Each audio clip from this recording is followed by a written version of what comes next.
Joseph Brant. Thayendanegea.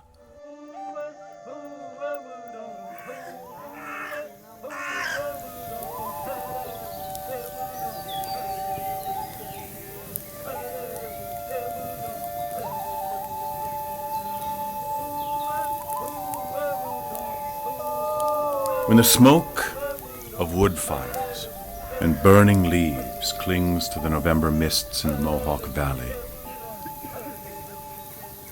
men still talk about Joseph Brant, the great Mohawk war captain, who tried all his life to keep a foot in two worlds, the red and the white. He refused to bend his knee to King George, but gallantly kissed the hand of his queen. He had his portrait painted by the famous English painter George Romney. He was at ease drinking tea from fragile china cups, but could hurl a tomahawk with deadly accuracy. He was a graduate of the Indian school that later became Dartmouth College, and he translated the Bible into the Mohawk language. Yet he could leave the Mohawk a blazing ruin from Fort Stanwix near Rome to the very outskirts of Schenectady. He was one of the greatest of the American Indians. Had he given his support to the struggling Continental Army, the course of our history would certainly have been changed. But it would have been improbable, if not impossible, for Brant to wear a continental tricorn. He was too vain, too closely allied with the lords of the valley to cast his lot with the humble Palatine farmers who talked so much of freedom. For Brant, it had the stink of cow dung about them. He was more familiar with the buckled shoes and cologne. His decision to side with the British was tragic for the Iroquois Confederacy, or Six Nations, as it was called, that ancient confederation bound together by wisdom, skill, and war and diplomacy, became helplessly divided when it was agreed that each nation should go its own way. In the past, a declaration of war had to be voted unanimously. Some nations, like the Oneida, went with the Americans. Others tried to stay neutral, or like Brant's Mohawk, fought for the British.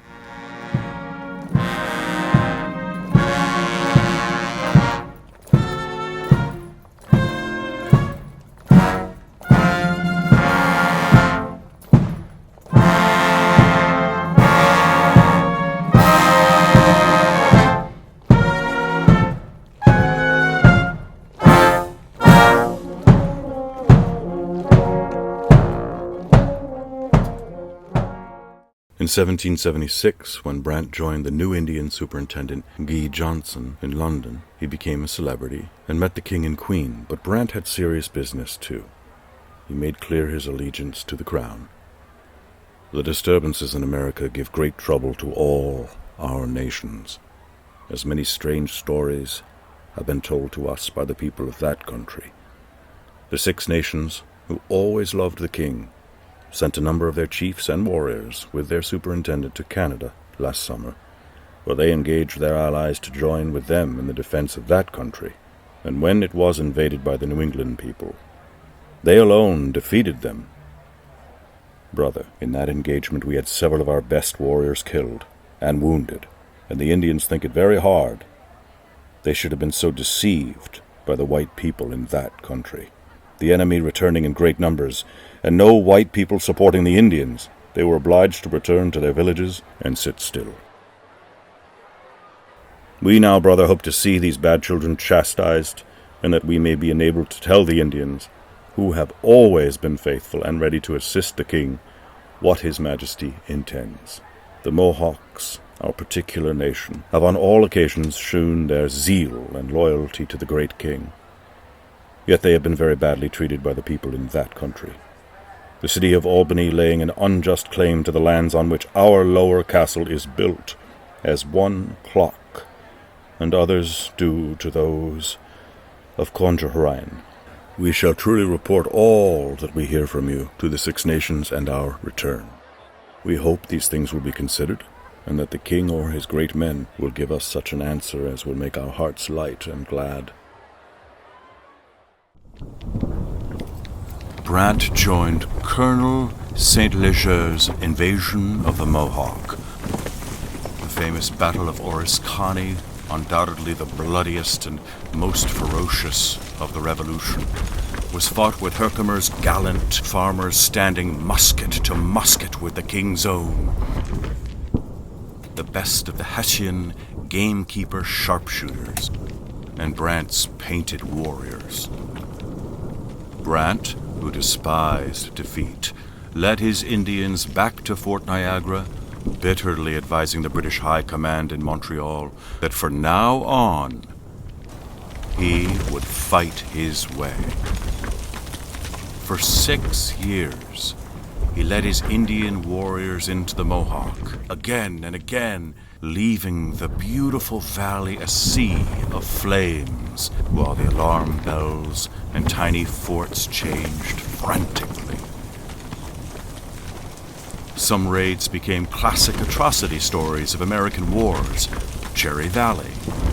The women and children lay dead in the snow, with Brant protesting fiercely that Walter Butler, that led Butler's Rangers, was to blame. Wyoming, which gave birth to the celebrated 18th century poem Gertrude of Wyoming, which pictures Brant as a murderous fiend who slaughtered the innocent. Even from the land of shadows now, my father's awful ghost appears. Amidst the clouds that round us roll, he bids my soul for battle thirst. He bids me dry the last, the first, the only tears that ever burst from out Ulysses' soul, because I may not stain with grief the death song of an Indian chief. By Thomas Campbell. But as it developed, Brant was never there.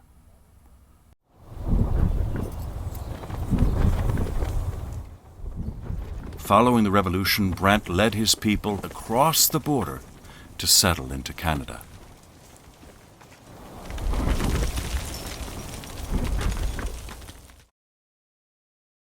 He came into solitary glory into Philadelphia in 1792 to see Washington and his cabinet, but only after the other Iroquois chiefs, like Corn Planter and Red Jacket, had already left the capital. It was typical of Brant. Humility was alien to the Mohawk. In fact, pride and arrogance were his major flaws.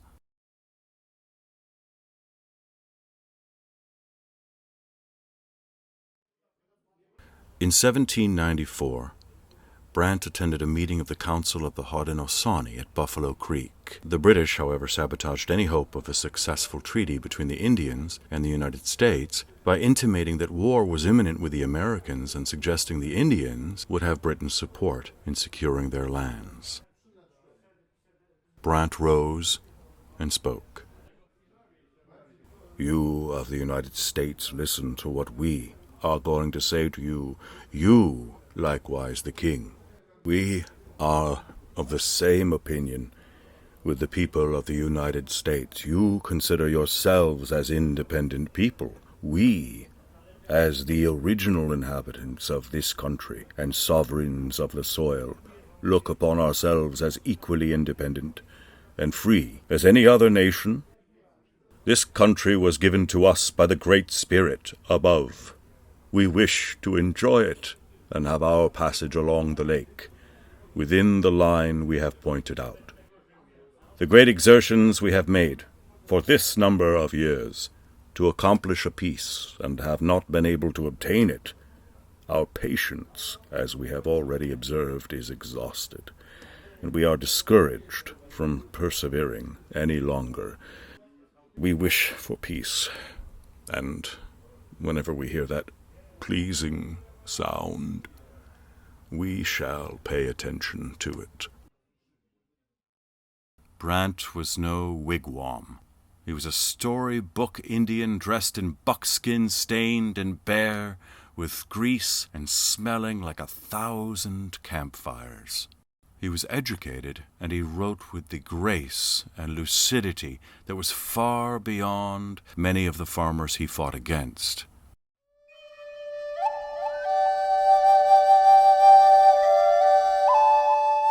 He died in his fine home in Grand River, Ontario, November the 24th, 1807, whispering with his last breath, "Have pity on the poor Indians."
Idalago, idam.